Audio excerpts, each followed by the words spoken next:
Hello, ഇന്ന് മറ്റൊരു അടിപൊളി ടേസ്റ്റിലുള്ള വെറൈറ്റി ജ്യൂസിൻ്റെ റെസിപ്പി ആയിട്ടാണ് വന്നിട്ടുള്ളത്. ഈ ചൂട് സമയത്തൊക്കെ ട്രൈ ചെയ്യാൻ പറ്റിയ വിശപ്പും ദാഹമൊക്കെ ഒരുപോലെ അകറ്റാൻ പറ്റുന്ന നല്ല ടേസ്റ്റിലുള്ള ഒരു ജ്യൂസിൻ്റെ റെസിപ്പിയാണിത്.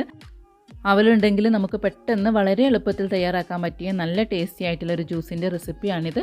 അപ്പോൾ നമുക്ക് ഒട്ടും സമയം കളയാതെ ഇതെങ്ങനെ തയ്യാറാക്കാമെന്ന് നോക്കാം. അപ്പോൾ അതിനായിട്ട് ഞാനിപ്പോൾ ഒരു ബൗളിലേക്ക് 2 ടേബിൾ സ്പൂൺ അവലാണ് ഇട്ട് കൊടുക്കുന്നത്.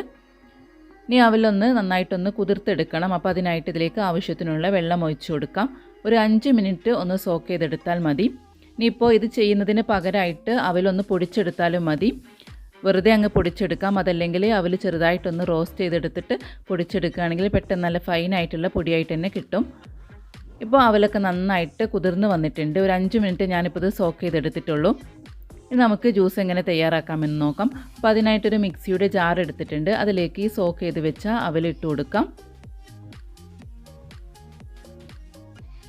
ഇനി ഇതിലേക്ക് അടുത്തായിട്ട് ചേർക്കുന്നത് 2 ചെറിയ പഴമാണ് ചേർക്കുന്നത്. അപ്പോൾ ഇഷ്ടമുള്ള ഏത് പഴം എടുക്കാം. ഞാനിപ്പോൾ പൂവമ്പഴമാണ് എടുത്തിട്ടുള്ളത്. ഇതിന് പകരമായിട്ട് റോബസ്റ്റ പഴം ഉണ്ടെങ്കിൽ അത് ഒരെണ്ണം എടുത്താലും മതി. ഇത് കഷ്ണങ്ങളാക്കിയിട്ട് ഇതിലേക്ക് ഇട്ട് കൊടുക്കുന്നുണ്ട്. ഇതിൻ്റെ കൂടെ അടുത്തായിട്ട് ചേർക്കുന്നത് കുറച്ച് കാഷ്യൂനട്ടാണ്. ഒരു 5 കാഷ്യൂനട്ട് ഞാനിപ്പോൾ എടുത്തിട്ടുണ്ട്. ഇതിന് പകരമായിട്ട് കപ്പലണ്ടി ഉണ്ടെങ്കിൽ അതെടുക്കാം. അതല്ലെങ്കിൽ ബദാം ഉണ്ടെങ്കിൽ അതെടുത്താലും മതി. ഇഷ്ടമുള്ള നട്ട്സൊക്കെ നമുക്ക് ചേർത്ത് കൊടുക്കാം. ഇനി ഇതിലേക്ക് അടുത്തായിട്ട് നല്ലൊരു ഫ്ലേവറിന് വേണ്ടിയിട്ട് ഞാനിപ്പോൾ ചേർക്കുന്നത് ബൂസ്റ്റിൻ്റെ പൗഡറാണ്. അപ്പോൾ ബൂസ്റ്റിൻ്റെ ടേസ്റ്റ് ഇഷ്ടമില്ലെങ്കിൽ ഹോർലിക്സ് ഉണ്ടെങ്കിൽ അത് ചേർത്ത് കൊടുക്കാം. അതല്ലെങ്കിൽ ഇതൊന്നും ഇല്ലെങ്കിൽ ഏലക്ക ഉണ്ടെങ്കിൽ ഒരു ഏലക്ക ചേർത്ത് കൊടുത്താലും മതി. ഞാനിപ്പോൾ ഇതിലേക്ക് ഒരു 2 ടേബിൾ സ്പൂൺ ബൂസ്റ്റിൻ്റെ പൗഡറാണ് ചേർത്ത് കൊടുത്തിട്ടുള്ളത്.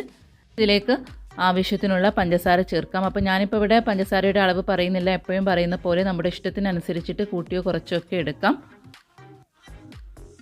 ഇനി ഇതിലേക്ക് അടുത്തായിട്ട് ചേർക്കുന്നത് നന്നായിട്ട് തണുപ്പിച്ചെടുത്ത പാലാണ്. ഞാനിപ്പോൾ ഇതിലേക്ക് 1 കപ്പ് തണുപ്പിച്ചെടുത്ത പാല് ചേർക്കുന്നുണ്ട്. ഇപ്പോൾ നിങ്ങൾക്ക് വേണമെങ്കിൽ പാല് നന്നായിട്ട് കട്ടയാക്കിയിട്ട് അങ്ങനെ ചേർത്ത് കൊടുത്താലും മതി. ഇനി ഇതെല്ലാം നന്നായിട്ടൊന്ന് ബ്ലെൻഡ് ചെയ്തെടുക്കണം. അപ്പോൾ ഇതിൻ്റെ കൂടെ വേണമെങ്കിൽ ഐസ് ക്യൂബ്സ് ഒക്കെ ഉണ്ടെങ്കിൽ അതും ചേർത്ത് കൊടുക്കാം. അപ്പോൾ ഞാനിപ്പോൾ നന്നായിട്ടിത് ബ്ലെൻഡ് ചെയ്തെടുത്തിട്ടുണ്ട്. നമുക്കിതെങ്ങനെ സെർവ് ചെയ്യാമെന്ന് നോക്കാം. അപ്പോൾ സെർവ് ചെയ്യാനുള്ള ഗ്ലാസ്സൊക്കെ ഇവിടെ റെഡിയാക്കി വെച്ചിട്ടുണ്ടെങ്കിൽ അതിലേക്ക് നമുക്ക് ഈ ജ്യൂസ് ഒഴിച്ചു കൊടുക്കാം.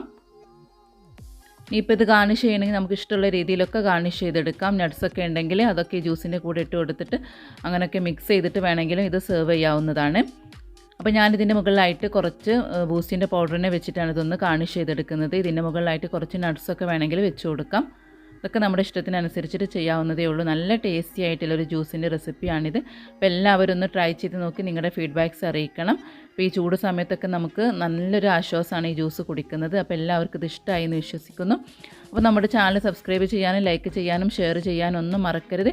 വീണ്ടും ഇതുപോലെ ഈസി ആയിട്ടുള്ള റെസിപ്പിയുമായിട്ട് ഞാൻ വരുന്നതാണ്. താങ്ക്